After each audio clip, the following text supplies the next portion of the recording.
Fala galera, tudo bem com vocês? Na aula de hoje a gente vai aprender a definir o ponto de vista.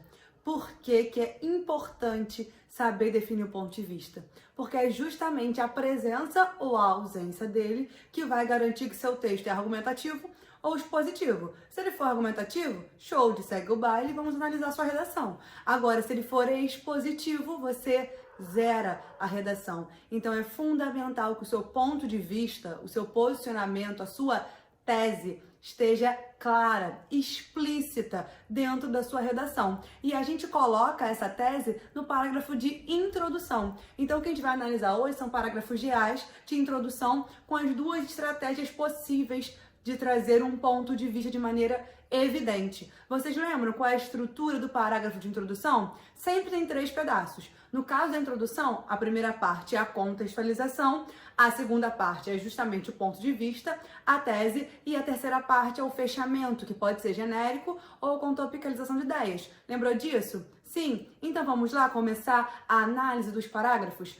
Antes de entrar nos parágrafos propriamente ditos, nós vamos ver as duas estratégias possíveis. E eu coloquei aqui para vocês. Vocês podem ter uma tese, um posicionamento a partir da problematização do tema ou a partir da confirmação do problema. Como assim? O que é problematização do tema? É quando você traz uma contextualização positiva, um aspecto bom daquele assunto, um ponto positivo, e a sua tese introduz o problema, fala, olha, tem isso aqui de bom, porém, entretudo, todavia, há esse aspecto negativo que é a minha tese, é o que eu vou argumentar, defender e solucionar. Essa é a estratégia mais comum, porque é mais fácil de você marcar linguisticamente. Como assim? Se você escreve uma contextualização positiva, em que momento a sua contextualização vira tese? No momento em que você coloca um conectivo adversativo. Mas, porém, contudo, todavia, entretanto, no entanto.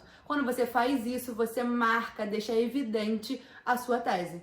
Agora, se você preferir confirmar o problema, o que você vai fazer? A sua primeira informação, a informação da sua contextualização, já vai ser uma informação ruim, já vai ser um fato, por exemplo, recente, atual, importante, dentro daquele assunto que é negativo. Então você fala, olha só, isso aqui, esse fato do ano passado mostra que esse tema é ruim e hoje ele continua ruim. Então a gente tem que solucionar esse aspecto negativo. Vou mostrar na prática como que isso funciona. Então vamos ler aqui o primeiro parágrafo que fala sobre o tema.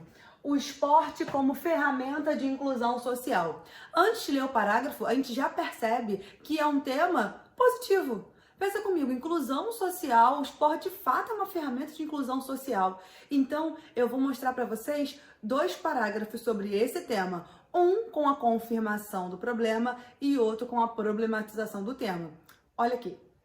Devido a alguns eventos esportivos, como a Copa do Mundo em 2014 e as Olimpíadas em 2016, a sociedade brasileira tem vivenciado intensamente a experiência do esporte.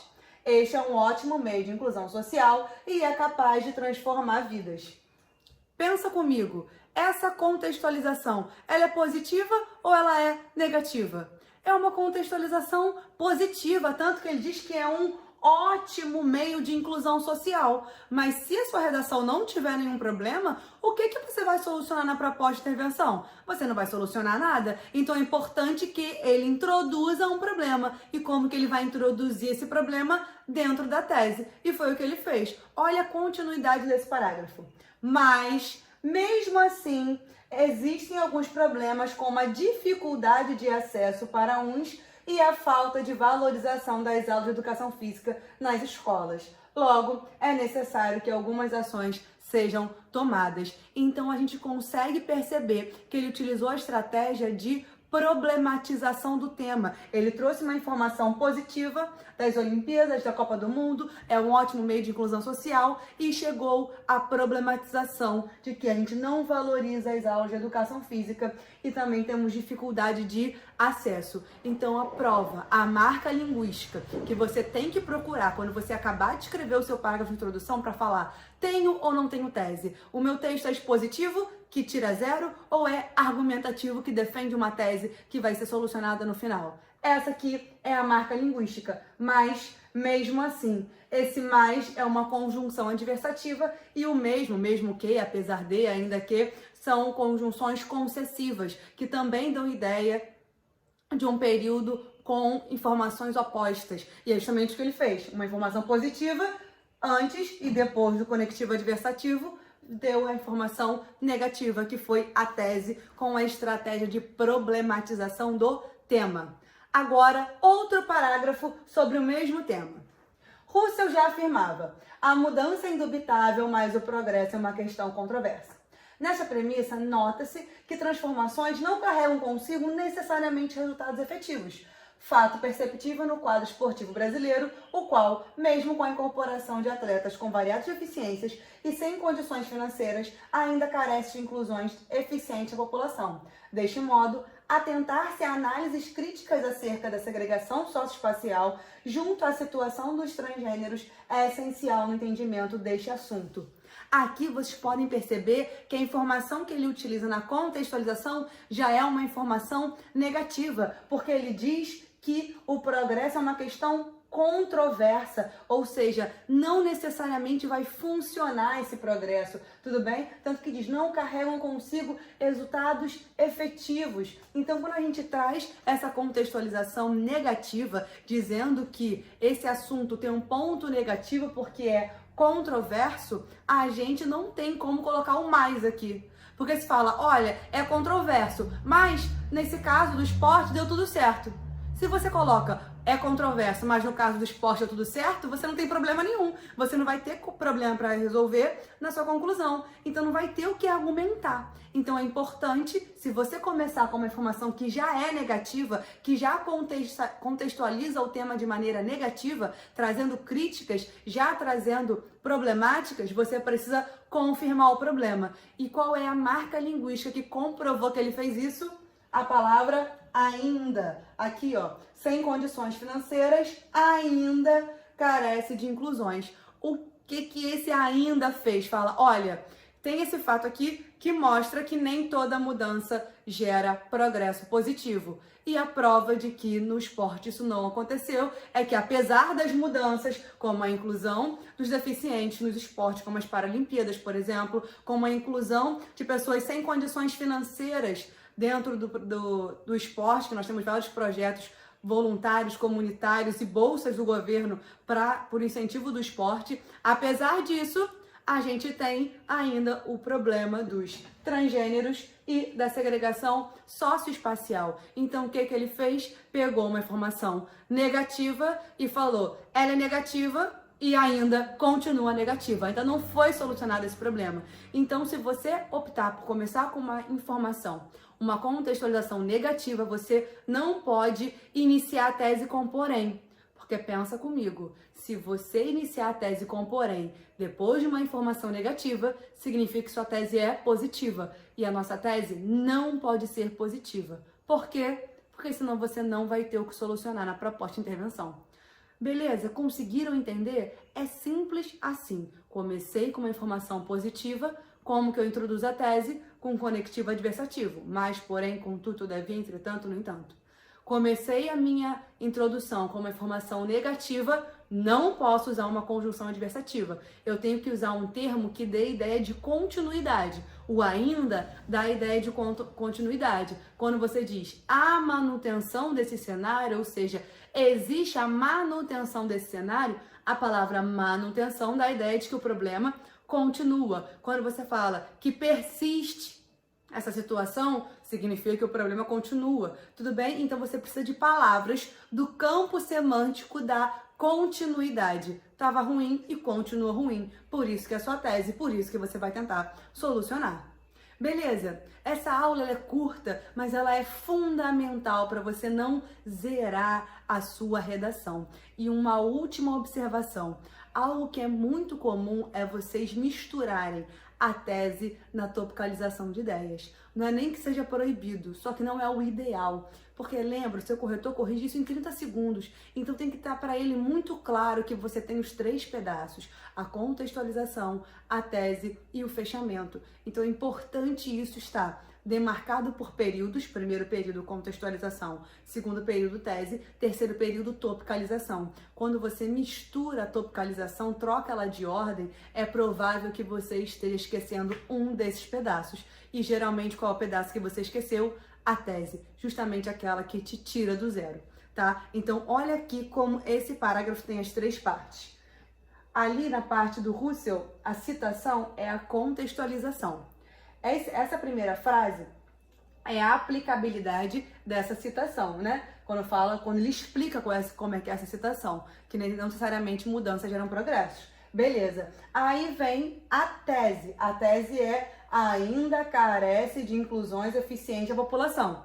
Essa é a tese, que ainda carece. E quais são os tópicos? O argumento 1 necessariamente vai ser segregação socioespacial e o argumento 2, transgêneros. Então é importante que você deixe claro o que é contextualização, Russell, o que é tese, ainda carece de inclusões eficientes. Qual é a topicalização?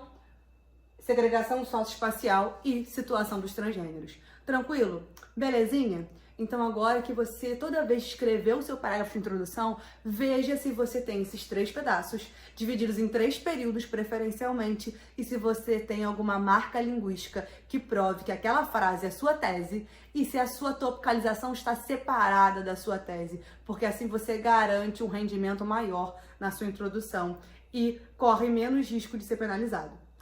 Belezinha? Tranquilo? Então vamos continuar? O tema da semana é o potencial turístico do Brasil. E como eu sempre falo para vocês, a primeira coisa que a gente faz é diferenciar assunto de tema. Obviamente, o assunto é turismo. Agora, qual é o tema? É potencial. Queridos, quando ele diz o potencial turístico, ele está partindo do pressuposto que nós somos uma potência turística. Então, você também tem que partir desse pressuposto durante a sua redação. Agora, eu sei que vocês têm uma dificuldade de trazer argumentos e informações diferente daqueles que eu trago para vocês. Eu entendo essa dificuldade. Inclusive, a grande questão não é nem você mudar os argumentos. Os argumentos podem ser os mesmos, mas é importante que você traga mais fundamentações diferentes e mais informações. Sabe por quê? Quando eu exijo que você traga informações diferentes, como assim eu exijo? Eu só te dou a pontuação de originalidade quando você traz algo diferente do que eu te disse, porque no dia da sua prova você não vai ter uma aula minha 5 minutos antes para você ter as minhas ideias. Então é importante que você tenha suas próprias ideias, beleza? Então pensa comigo, se você tiver acesso à minha aula, a minha discussão do tema antes de escrever, significa que eu funcionei como um texto de apoio para sua redação. E se eu sou um texto de apoio para sua redação, significa que você não pode tirar mais de 120 na competência 2 e na competência 3, que são as competências que dizem que seus argumentos são previsíveis e limitados ao texto de apoio. Justamente por isso que você precisa trazer não só argumentos novos, porque às vezes não tem argumentos melhores, porque quando eu seleciono os argumentos, eu trago os melhores argumentos para vocês, mas fundamentações, contextualizações, exemplos diferentes. Por que que isso é importante? Isso é importante porque você começa a construir o seu repertório sociocultural, a sua bagagem própria. E qual é a diferença de você utilizar a minha bagagem e você utilizar a sua bagagem? Primeiro, a sua construção cidadã. A ideia não é formar várias Carolinas. A ideia é eu formar. Eu já estou formada, eu, Carolina, me construo diariamente na minha formação. E eu não quero construir, reproduzir a mentalidade, o discurso, o pensamento, o posicionamento de Carolinas. Eu quero construir um Eric, construir uma Ritiane, construir uma Karine, construir outro Eric. Então é importante que cada um tenha a sua personalidade, o seu posicionamento, a sua cosmovisão traduzida na redação. Porque na competência 3 tem lá, tira 160 quando você tem indícios de autoria e 200 quando você configura a autoria. E para configurar a autoria, o texto tem que te representar. Então, quando você só reproduz os meus argumentos, você está reproduzindo a autoria da Carolina, você está reproduzindo o discurso da Carolina. E eu quero que você tenha a sua própria formação, o seu próprio senso crítico e suas próprias opiniões de mundo. Beleza? Então, esse é o primeiro motivo pelo qual eu exijo que você procure mais informações, que você desenvolva a sua própria bagagem cultural. Mas também tem uma questão técnica que vai para além das questões pedagógicas, que é a seguinte: Quando você pesquisa um assunto, você fica preparado para escrever qualquer tema dentro do assunto. Como assim? Lembra que a gente escreveu sobre doação de órgãos na redação da semana retrasada? O tema era os dilemas no processo de doação de órgãos. E eu tinha trazido para vocês 2 argumentos para falar sobre isso. O primeiro argumento era não conversar com a família sobre essa questão, já que é a família que autoriza ou não a doação de órgãos após o falecimento por morte encefálica. Então, não conversar sobre isso é a grande causa para a negativa das famílias. E o segundo argumento que eu trouxe para vocês é o transporte de órgãos, que é algo muito complexo, porque o tempo de isquemia fria do órgão é muito pequeno. Então, a gente precisa ter um translado eficaz. Esses foram os 2 argumentos que eu trouxe para vocês. Por quê? Porque o tema era os dilemas no processo de doação de órgãos, ou seja, o processo já começou. Eu já tenho configurado uma morte cefálica e a partir dali o processo se inicia. Então, esses são os argumentos. Só que aí, claro, seguindo muito bem a orientação, vocês pesquisaram outras redações, pesquisaram outros temas, outros argumentos. Sabe qual é o problema? É que vocês pegam a redação e significam ela na memória de vocês com o assunto e não com o tema. Como assim? Um argumento que vocês trouxeram para esse tema, os dilemas no processo de doação de órgãos, foi a questão da prevenção, que a nossa medicina é curativa e não preventiva. Esse argumento é ótimo? É ótimo, mas dentro desse tema, ele não é ótimo. Por quê? O tema é os dilemas no processo. Depois que eu comecei a precisar do órgão, ou seja, eu tive um diagnóstico de morte encefálica, a partir dali eu começo o processo de doação de órgãos. Beleza? Então, para você trazer um argumento dentro do tema e não só no assunto doação de órgãos, falar de medicina preventiva é algo que acontece antes do processo de doação de órgãos e não durante o processo. Então é por isso que esse não é o melhor argumento. Mas por que você associa ele como um bom argumento? Porque você leu várias redações na internet, na própria apostila, é bom ler. Por isso que tem na apostila também redações sobre os assuntos toda semana para você ler lá. Porque quanto mais a gente consome um gênero textual, mais a gente tem propriedade para poder reproduzir. Então é muito bom que você faça isso. Só que você não pode criar na tua memória uma associação de se cair doação de órgãos, eu vou escrever esses argumentos. Por quê? Porque doação de órgãos não é o tema. Doação de órgãos é o assunto. Então, dentro desse assunto, eu tenho vários temas possíveis. Por exemplo, sabe onde se enquadraria muito bem falar de medicina preventiva em vez de medicina curativa? Se o tema fosse caminhos para combater a fila de doação de órgãos. Quando você fala no tema caminhos para combater a fila, como que eu combato a fila? É só eu ter medicina preventiva, que a fila vai diminuir porque não vai ter gente precisando de doação.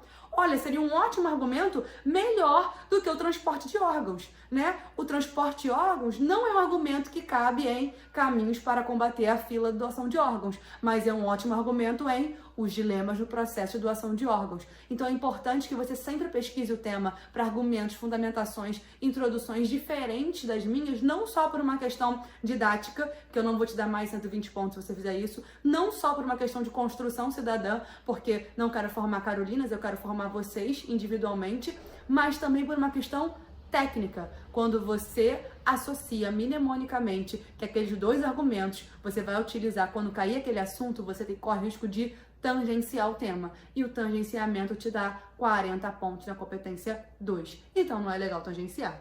Beleza? Por que eu falei tudo isso? Porque eu fiz isso com potencial turístico. A primeira vez que eu estudei esse tema foi em janeiro, né, que eu vi o tema, fiz meu brainstorm, pensei nas ideias e esquematizei a minha redação, foi para produzir o podcast em janeiro. Então você pode comprovar o que eu estou falando ouvindo podcast sobre esse tema. Porque ali, em janeiro, eu pensei sobre o tema, escolhi uma contextualização, escolhi argumentos, escolhi fundamentações e conclusão. Beleza. E eu me coloquei no lugar de vocês, imaginando, poxa, se eu fosse um aluno que recebesse essa aula, né? Ouvir o podcast como se fosse uma aula. Eu recebi essa aula com essa contextualização, esses argumentos, essa intervenção.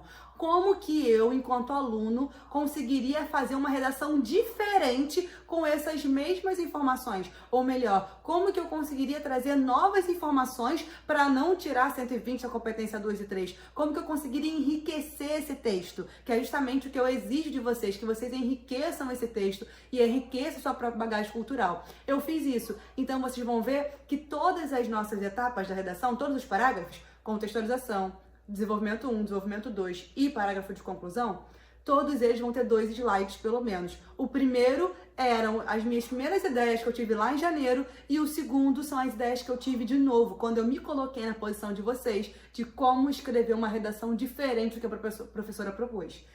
Então eu quero te mostrar como é possível fazer isso, como que você vai conseguir ter uma aula com contextualização, argumento 1, argumento 2, conclusão e trazer argumentos diferentes, ou melhor, não argumentos necessariamente, pode ser, mas não necessariamente, mas fundamentações, contextualizações para você se enriquecer e criar uma bagagem cultural que te dê margem para ter um brainstorm que você adeque a qualquer tema e não ao assunto, como aconteceu com doação de órgãos, mas com o tema especificamente. Quando você enriquece sua bagagem cultural, você é capaz de fazer essa seleção de argumentos e de ideias melhor do que quando você deixa pré-determinado na tua cabeça que se for esse assunto que cair, se cair doação de órgãos, eu vou usar esses argumentos. Isso é um risco, é grave, não faça isso, porque você pode tangenciar. Beleza? Sem mais delongas, vamos então para o nosso tema, o potencial turístico do Brasil.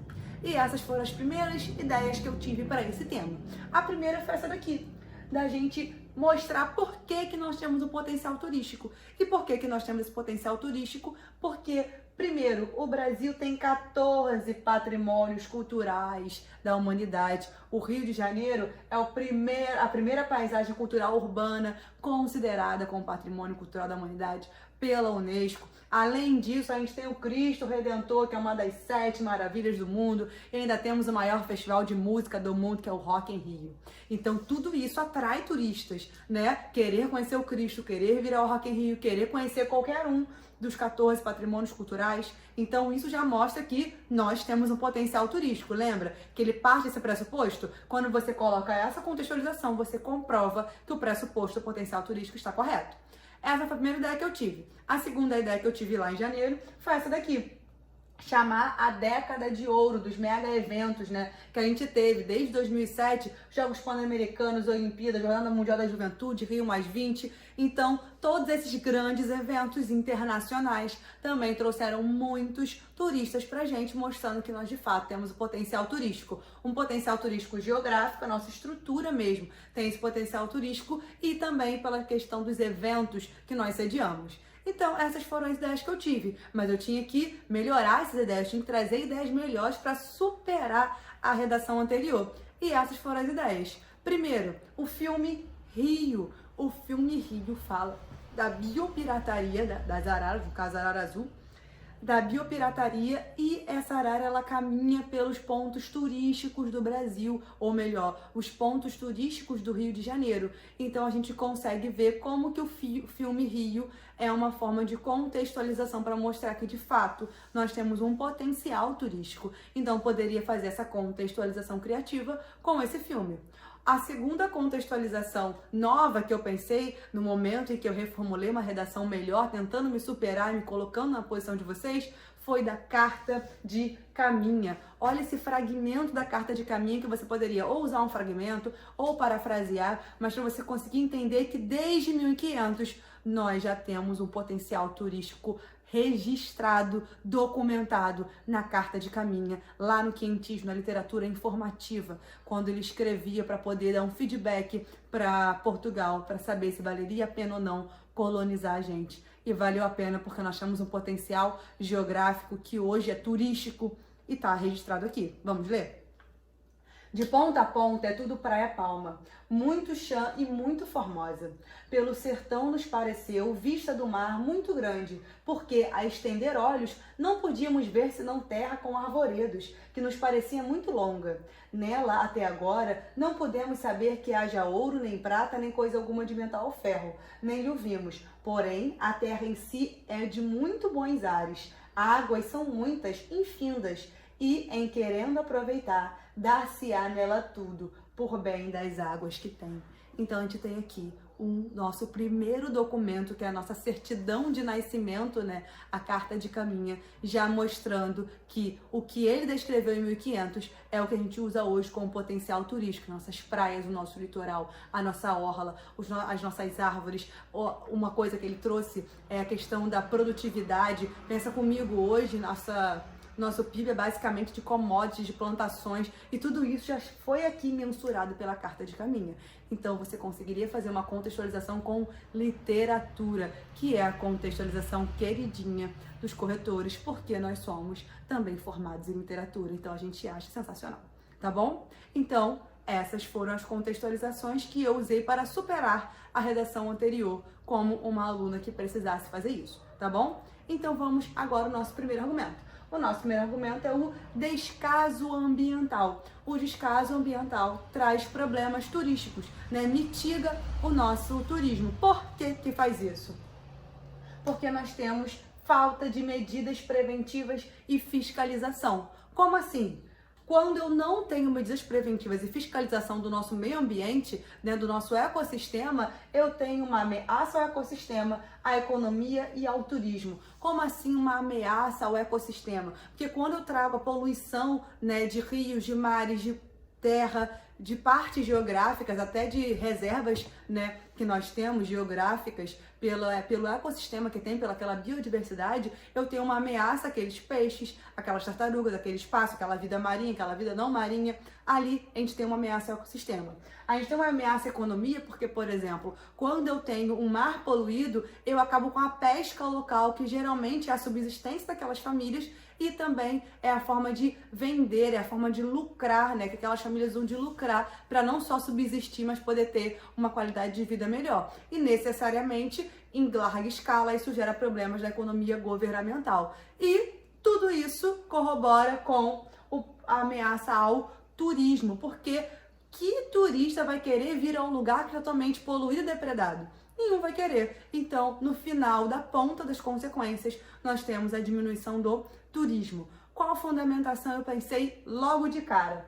Essa daqui. O Brasil é o número 1 em recursos naturais, segundo o Ministério do Turismo. Ou seja, se a gente é o número 1, a gente devia ter algo deslumbrante, algo muito bem preservado. Mas é preservado? Não. Não tem medidas preventivas. Não. Não tem fiscalização. Então, temos problemas ambientais que mitigam o turismo, como, por exemplo, o que aconteceu no Nordeste. Ano passado a gente teve aquele vazamento de óleo no Nordeste que prejudicou muitas e muitas praias. Foram 3.000 quilômetros de manchas de óleo. Então, quando a gente tem isso, pensa comigo, lá na Carta de Caminha, o que ele mais elogiou foi justamente o nosso litoral, as nossas praias.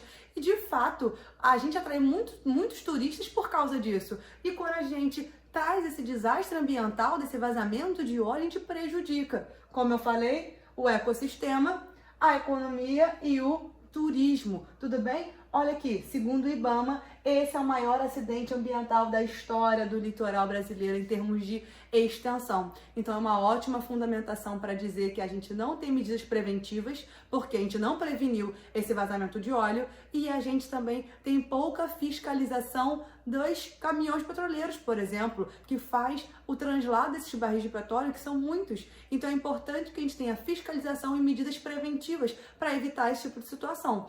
Fora o tempo que demorou para poder tirar esse óleo das praias, né? Nós tivemos muito mais uma autonomia popular da população que se juntou e foi lá tirar o óleo com as próprias mãos do que o governo de fato fazendo isso. Ele demorou para fazer isso. Então é importante, né, lembrarmos que não tem medidas preventivas, nem fiscalização, ou tem muito pouco, e depois que acontece o problema ainda demora para resolver. Então tudo isso não só afasta os turistas, mas traz negatividade na nossa imagem, não só internacional, mas nacional também, de outras regiões, de outros estados. Então isso mitiga o turismo.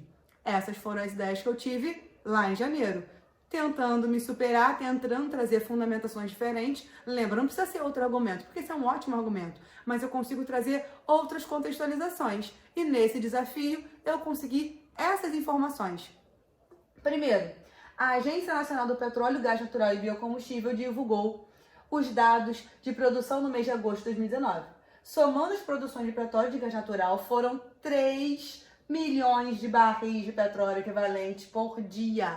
Pensa comigo, se a gente produz 3 milhões de barris de petróleo por dia, a gente precisa pensar, calma aí, é muito provável que um barril desse caia no mar. Eu preciso prevenir e eu preciso fiscalizar, eu preciso de estratégias para evitar esse desastre, porque a gente tem um potencial desastroso muito grande, porque eu tenho muito petróleo para administrar para que não seja um poluente. Então, quando eu tenho acesso a essa informação, eu, enquanto governo, tenho que pensar, caraca, é muito provável que a gente tenha um vazamento de óleo. Como que eu vou evitar isso? E depois de acontecer, como é que eu vou solucionar isso? Isso é medida preventiva e fiscalização. Como não acontece, a gente teve aquele desastre em 2019, em setembro. Essa informação veio em agosto. Beleza. Outra fundamentação diferente. Rompimento da barragem da mineradora Samarco e Mariana e da mineradora Vale em Brumadinho. Essa é uma outra prova de que a gente não tem medidas preventivas e fiscalização. Nós precisávamos ter, antes do desastre, já ter penalizado essas mineradoras, porque teríamos de saber que aquelas barragens estavam a ponto de romper. Não temos medida preventiva, não temos fiscalização eficazes, ou seja, tivemos esses dois desastres. E pensa comigo, não, lá em 2015, no desastre Mariana, demos mole, não pensamos nisso, pronto. Aí pensou, caraca, olha o tamanho do desastre, o tamanho do problema que trouxe para a sociedade. Como eu falei, é sempre uma ameaça ao ecossistema, à economia e, consequentemente, ao turismo. Caraca, fizemos isso, demos mole, até hoje, na história não pensamos sobre isso. Mas depois de 2015, quando houve o desastre, o que eu tinha que fazer? Calma aí. Se aconteceu com essa mineradora, vamos, a partir de agora, que aconteceu esse acidente, fiscalizar rigorosamente, prevenir todos esses desastres com todas as outras mineradoras. Isso aconteceu? Não, porque em Brumadinho, em 2019, teve outro rompimento. Então é a prova de que a gente tem pouca fiscalização e pouca medida preventiva, acabando com o nosso potencial turístico, acabando com a nossa economia, com o nosso ecossistema. Beleza? Ainda temos aqui o segundo argumento, que é a falta de segurança pública. Não entendam segurança simplesmente como violência urbana. Nós temos outros aspectos da segurança, como por exemplo a segurança alimentar. Isso é um tipo de segurança. Então é importante que quando você lê esse tópico, falta de segurança pública, não pense só em violência urbana. Por quê? Vou te mostrar. Primeiro, causa violência urbana, ok? E precária promoção da saúde. A gente tem uma falta de segurança salutar da saúde dentro desse argumento 2, e não só uma questão de violência urbana. Qual é o problema, qual é a consequência dentro do assunto, o potencial turístico do Brasil, da violência urbana e da precária promoção de saúde? Primeiro, medo e desistência dos turistas. Pensa, você vai para um local que você vai correr risco de ser assaltado, violentado, você não vai fazer isso, muito menos se você for correr risco de saúde. Então, essas duas faltas de segurança diminuem a nossa entrada de turistas, seja internacionalmente, seja nacionalmente, já que o nosso país tem dimensões continentais. Beleza? A fundamentação que eu pensei lá em janeiro, sobre o nosso carnaval. Nós temos o maior carnaval do mundo. Olha aqui, o Guinness Book traz essa informação pra gente. O carnaval carioca é o maior do mundo. Então, caramba, ter o maior carnaval atrai muita gente. Mas a violência urbana fez a gente perder 150 milhões de reais por causa da criminalidade. Ou seja, o nosso potencial turístico só no verão do Carnaval Carioca poderia render 150 milhões, que não rendeu por causa da violência. Então, olha como a falta de segurança é um grave problema para pelo nosso potencial turístico. Essas foram as ideias que eu tive em janeiro, então eu tive que me superar, pesquisei mais, estudei e trouxe essas novas ideias. Primeira fundamentação. A Rocinha recebe de 2 a 3 mil turistas por mês em alta temporada, conforme a pesquisa realizada pelo Fórum de Turismo Local. Porém, morte turista espanhola na Rocinha afeta turismo em outras favelas do Rio. Olha como é interessante trazer o turismo na favela, como uma forma não só da gente atrair turistas, mas atrair turistas para um local que precisa de recursos, que é necessário a gente girar aquela economia dali, que a gente consegue valorizar aquele local, onde a gente vai conseguir ter consequências positivas para aquele ambiente, porque a gente vai dar mais atenção para ele, então o governo vai ter os olhos mais voltados. Então eu poderia falar do turismo e violência não só de maneira geral pelo Brasil, mas especificamente nesse local que é tão importante ter um potencial turístico para aumentar a qualidade de vida daquelas pessoas. Então quando eu tenho um local que precisa, né, que poderia ter o benefício do turismo e ele deixa de ter por causa das várias questões de infraestrutura das favelas, mas não só por causa disso, para a gente não tangenciar a fundamentação, mas para a gente entrar na fundamentação.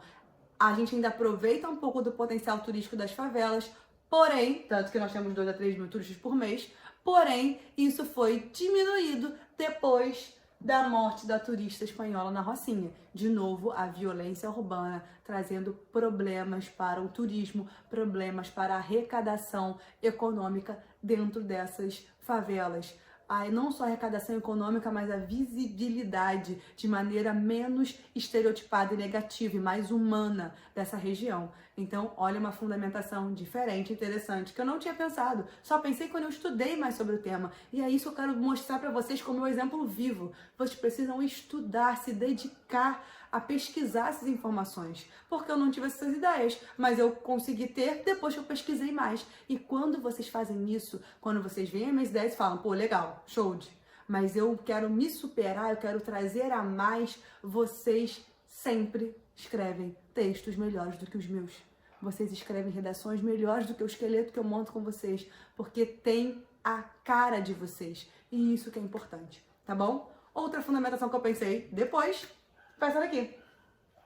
O turismo em favela tem como antecedente histórico a prática do slam, termo com registro dicionário realizado pelas elites inglesas da era vitoriana nos anos de 1880. Os ricos iam visitar por curiosidade ou caridade os espaços segregados da cidade. Era quase como se fossem as colônias de chineses, italianos e outros. Olha que interessante pensar como que o turismo na favela não é algo que surgiu ontem no Brasil, mas é algo que já faz parte da cultura mundial, não só na Inglaterra, mas também aqui na África do Sul. Esse tipo de turismo teve início com o fim do apartheid em 94 e os roteiros turísticos para townships, localidades que até então estavam isoladas. Townships são justamente as periferias. Então você poderia contextualizar, fundamentar, esse argumento da violência e do turismo nas favelas com essas duas alusões históricas. Olha que interessante, olha que diferente essas alusões históricas, beleza? E outra forma de você fundamentar. Lembra que eu falei que era a falta de segurança não só da violência urbana, mas também de promoção de saúde? Como que você prova que isso acontece? Esse exemplo. O impacto do surto do Zika vírus nos Jogos Olímpicos de 2016, que causou a desistência de atletas e turistas. Esse surto do Zika vírus fez a gente perder turistas, e não só turistas, atletas. Por quê? Pensa comigo, olha como você consegue mesclar todas as informações que você recebe, que é justamente o que eu tenho falado sempre, batido nessa tecla de você criar uma bagagem cultural, um repertório sociocultural, a ponto de você conseguir tirar as informações e misturá-las e fundamentá-las e trazer redações originais com todas as suas informações, e não só com a informação que você aprende num tema específico. Por que eu tô falando isso? Sabe o que você poderia colocar aqui? Sabe qual informação que você poderia colocar aqui? Que a gente já teve a erradicação do Aedes aegypti. Lembra quando a gente estudou doenças erradicadas? Uma das doenças erradicadas, ou melhor, um dos vetores que foram erradicados foram justamente o Aedes aegypti, quando a gente teve a implementação do caminhão de fumaça, do fumacê, para poder acabar com o mosquito. Então pensa comigo, se a gente tivesse continuado o nosso sistema de prevenção às doenças que são motivadas, né, que são transmitidas, que são transmitidas, não só transmitidas, mas passadas de um para outro, de um lugar para outro, pelo Aedes aegypti, se a gente não tivesse feito ela ressurgir. Então você pega uma informação do tema o reaparecimento de doenças erradicadas, que no caso é o reaparecimento de uma doença por um vetor que já tinha sido erradicado, para colocar aqui e falar do Zika vírus, que mostra como a gente não previne, como a gente não consegue solucionar isso, que a gente deixou isso acontecer. Se a gente tivesse mantido esse vetor erradicado, a gente não teria esse problema e não teria consequência de perder turistas e atletas. Então, eu quero que vocês componham um repertório cultural que seja rico e que você consiga, no seu brainstorm, tirar todas as ideias e pegar as melhores. E não só fazer uma pasta de memória para cada assunto, mas que todas as ideias de todos os assuntos, todas as informações transdisciplinares estejam na tua cabeça para que você pegue a melhor de cada tema, de cada discussão, de cada aula, para formar uma redação incrível. Tudo bem? Por fim, uma fundamentação com citação transdisciplinar de Aristóteles. Política é arte, gerir a polis. Por que a citação, que aparentemente é genérica, que serviria para qualquer tema da sua redação, é fundamental aqui?